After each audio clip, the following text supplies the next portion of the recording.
Jumpa lagi bersama kita, Bimo. Nah, kita sudah di lokasi piknik loh kali ini. Wah, seru sekali ya. Kalau piknik tidak lengkap kalau kita tidak makan. Aku sudah bawa makanan ini loh. Ini untuk kamu. Nah, yang ini buat aku. Makanan apa ini? Ini makanan ready to eat. Nah, pemanasannya sangat simpel karena kita tidak perlu menggunakan api. Terus gimana memanaskannya? Pemanasannya cukup dengan menggunakan FRH atau yang biasa disebut dengan flameless ration heater. Nah, kalau yang ada di sini kita sebut dengan heat pack.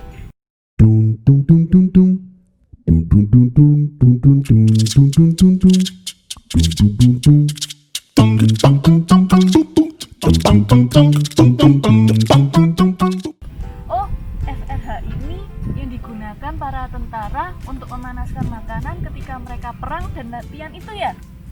Benar sekali. Kemasan ini pertama kali diperkenalkan pada tahun 1990. Oh, kalau ini aku tahu. Dengan ini, proses pemanasannya jadi simple, ya kan? Tidak perlu menggunakan api karena panasnya dihasilkan dari proses kimiawi, yaitu reaksi redoks. Kamu tahu nggak bahan kimia apa yang ada di dalam kemasan ini? Menurut literatur yang aku baca, bahan kimianya ada bubuk magnesium, sedikit bubuk besi, dan sedikit garam dapur. Oh, jadi ketika magnesium tercampur air terjadi oksidasi, ya kan? Wah, benar sekali kamu. Sehingga menimbulkan panas yang dapat digunakan untuk menghangatkan makanan. Tetapi kamu tahu nggak kalau laju reaksinya berlangsung lambat? Wah, kalau itu aku nggak tahu. Terus gimana dong solusinya? Nah, itu fungsinya penambahan sedikit bubuk besi dan garam dapur, yaitu mempercepat laju reaksinya. Jadi bisa dianalogikan seperti besi yang berkarat karena udara. Iya, menurut berkembangnya waktu, kemasan ini tidak hanya digunakan untuk menghangatkan makanan para tentara loh. Lalu digunakan untuk apa?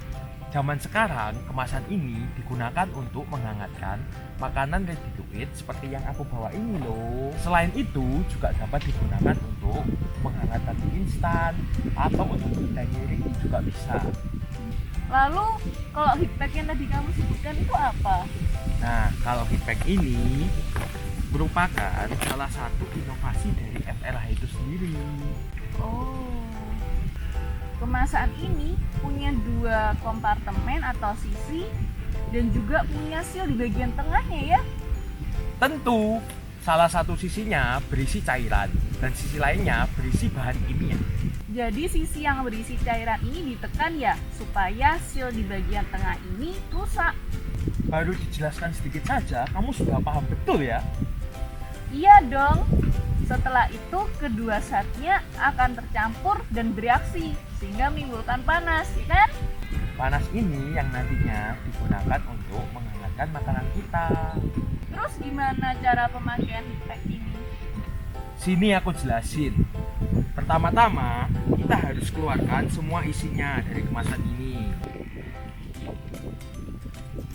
Lalu, kita harus mengisi 200-300 ml air ke dalam wadah yang sudah disediakan. Kira-kira. Nah, segini cukup. Langkah kedua, pasti menekan sisi yang berisi cairan, lalu dikocok sehingga tercampur merata. Jangan lupa dimasukkan ke airnya ya. Begitu juga dengan heat pack yang satunya.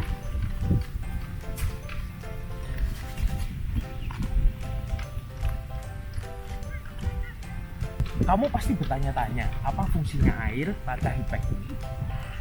Air ini berfungsi agar menyerap energi panas dari heat pack itu, sehingga heat pack-nya tidak mengembang dan pecah. Selanjutnya, masukkan makanan yang ingin dihangatkan. Berikutnya, tutup kemasan tersebut dan tunggu 10-15 menit sampai makanan siap untuk disajikan. Wah, simpel sekali ya penggunaannya. Selanjutnya, kita akan menjelaskan tips and trik penggunaan kemasan heat pack ini.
Itu tadi pembahasan kita mengenai heat pack. Nah, kalau kemasan ini dijual di Indonesia, rekan-rekan akan membelinya atau tidak ya? Komen di bawah ya. Jangan lupa untuk like, share, dan subscribe video kita ya. Sampai jumpa. Jumpa.